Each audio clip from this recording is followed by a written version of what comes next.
Good morning, good morning, good morning. I want to talk about reciprocity this morning as it relates to relationships.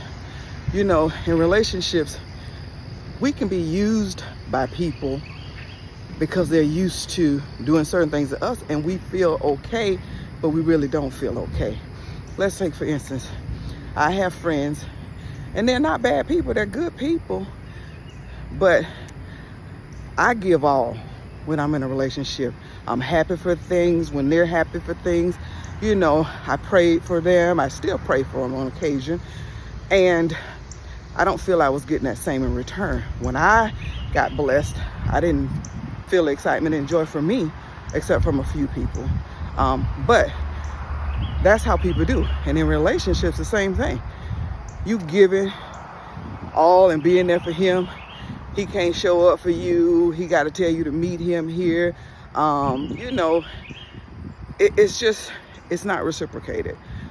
And because you get used to being used, which don't make sense. There's nothing you should be able to get used. You got to set boundaries and ensure that you're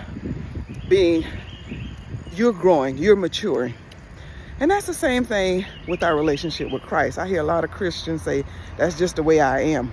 You know, so basically you're saying, okay, God, I like you and everything, and you good to me. You know what I'm saying? But this is what I'm used to doing. This is just me. So you continue to cuss. You can continue to commit fornication. You continue to lie. You continue to do all the things that you should not be doing, because that's you. That's what you used to doing. And so you tell him that, but you want his blessings. You want him to do all the stuff for you. That's not reciprocity. That's not doing, because, I mean, we can't do what God does because he's on a whole nother level. But at least if there are requirements that's a part of a relationship, you can give that part of yourself to him so that you receive the blessings like you want to, not materialistic things that you want, because you know it's like, hey God, what have you done for me lately? That's not what it's. Don't get used to being used. You know, you don't want that in the natural, so God don't want to do that for you in the spiritual. He don't want to be used, but because he loves you so much, he will allow you to do that until you can get it together. Because unfortunately, he know that we're human and we let the flesh lead instead of the spirit. So we need to get it together and not have God feeling like he got to get used to being used, because that will never happen. And so just like that in relationships, don't let that happen to you.